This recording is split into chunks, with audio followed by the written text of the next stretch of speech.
In a dimly lit room, a young man named Alex sat hunched over his computer. His eyes scanned the screen, reflecting the eerie glow of his monitor. The air had the scent of stale pizza and the faint hum of his outdated fan, struggling to keep up with the heat from his overworked processor. Alex had always been a curious soul, with a penchant for the obscure and a mind that craved the thrill of discovery. His latest obsession, the dark web. He'd stumbled upon a chilling corner of the internet where the depraved congregated, a place where the most twisted desires and secrets lay bare for all to see, if one knew where to look. His heart raced as he navigated through the labyrinth of encrypted sites, feeling a strange mix of exhilaration and dread. The forums he visited grew darker, the images more disturbing, until finally he found it, a live stream titled The Hunt. It was a macabre game played by an online cult of serial killers. They picked their targets and broadcasted their gruesome deeds for the world to see, or so they thought. The video was grainy, the audio muffled, but the scene was unmistakable. A group of hooded figures circled a terrified victim, their faces obscured by digital distortion. Alex watched in horror as they whispered incantations, their eyes gleaming with malicious excitement. His palms grew sweaty, his breathing shallow. He had never seen anything like this before. It was all too real, too raw. Yet, he couldn't pull his gaze away. It was as if he'd opened Pandora's box, and the darkness within had reached out to claim him. One of the figures looked directly into the camera, the distortion around their eyes fading briefly, revealing a cold, piercing stare. Alex's blood ran cold. He felt a chill run down his spine, as if the killer had seen him. Suddenly, the video feed cut out. Panic set in as Alex's computer screen went black. He waited, his heart pounding, for the screen to flicker back to life. When it did, his own face stared back at him, twisted into a grotesque smile that was not his own. A message scrolled across the bottom of the screen in a crimson font. "You're next." The room grew colder. The hum of his computer fan now sounded like the whispers of his own demons. Alex frantically tried to shut down his computer, but it was as if the device had a mind of its own. The cursor danced around the screen, taunting him, clicking through tabs and images that grew increasingly more disturbing.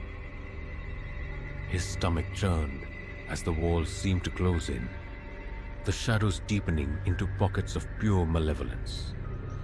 He knew he had to get out, but his trembling hands could barely grip the mouse.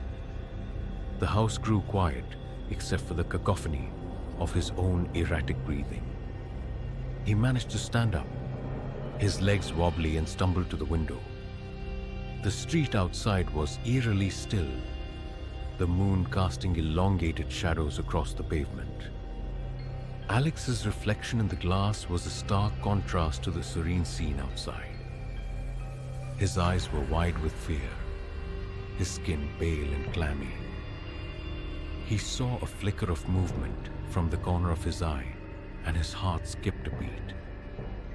The shadows outside began to converge, forming the shape of one of the hooded figures from the live stream. Alex's mind raced as he grabbed his phone, his thumb slipping over the screen as he tried to dial 911.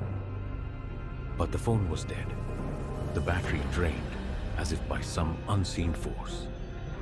He looked back at his computer, the screen now displaying a map with a red dot blinking ominously over his own house. He realized with horror that he'd been broadcasting his location the entire time. The cult had found him. His breath came in ragged gasps as he turned to run, but his legs seemed to have turned to jelly. He was trapped in his own home, the digital cage of his curiosity, now a prison of fear. The door to his room creaked open, and the figure stepped through, the cold air from outside bringing with it the stench of decay. Alex knew he had to act, or become the next unwilling participant in the hunt.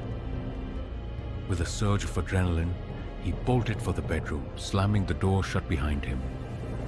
The only barrier between him and the monsters he had unwittingly invited into his life. He grabbed a baseball bat from under his bed, his palms sticky with sweat, his heart hammering against his ribcage. The footsteps grew louder, more deliberate, as the figure approached his door. He took a deep breath, steeling himself for what was to come. The doorknob began to turn, and Alex raised the bat, ready to fight for his life. The door swung open, revealing the figure standing in the doorway. The hood pulled back to reveal the face of a nightmare. It was a woman, or what was once a woman. Her skin a patchwork of bruises and stitches, her eyes a void of blackness that seemed to suck the light from the room. He swung the bat with all his might, the sound of wood connecting with flesh echoing through the house. The woman stumbled back, a guttural growl escaping her lips. The other figures spilled into the room, their faces a chilling tableau of disfigurement and madness. Alex backed up, swinging wildly, trying to fend them off. He knew that he wouldn't be able to hold them off for long, his strength already waning. In a last-ditch effort to survive, he lunged at the nearest window, shattering the glass with his elbow. The cold night air rushed in, a stark contrast to the stifling fear that filled his lungs. He scrambled through the broken window, the shards cutting into his skin, but he didn't care. He had to get away. He sprinted through the quiet neighborhood, the sound of his own breathing and the thud of his bare feet on the pavement, the only sounds that filled the night. The moon cast a silvery glow over the rooftops, illuminating the path ahead. He didn't dare to look back, fearing that the sight of his pursuers would freeze him in his tracks. He could feel them closing in, their footsteps a relentless drumbeat behind him. His chest burned, his legs screamed for rest, but he pushed on, driven by pure instinct.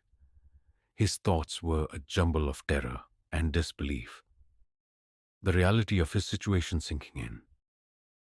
He had been so naive to think he could explore the dark web without consequence. Finally, Alex saw a glimmer of hope. The distant lights of a 24-hour convenience store. He dashed inside, the bell above the door jingling a discordant melody. The clerk looked up, startled by his frantic entrance, and Alex babbled incoherently about the killers chasing him. The clerk's eyes widened in horror as he took in the young man's blood-soaked clothes and panic-stricken expression. He nodded and, without a word, handed Alex a set of keys to the back room. "Lock yourself in," he whispered urgently. "I'll call the cops." Alex stumbled into the tiny space, slammed the door shut, and slid the bolt home with a final click. The footsteps grew louder, and the sound of glass breaking pierced the night. They had found him. He sank to the floor, his back pressed against the cold metal of the freezer, the bat clutched in his trembling hands. The digital world had bled into his reality, and there was no going back.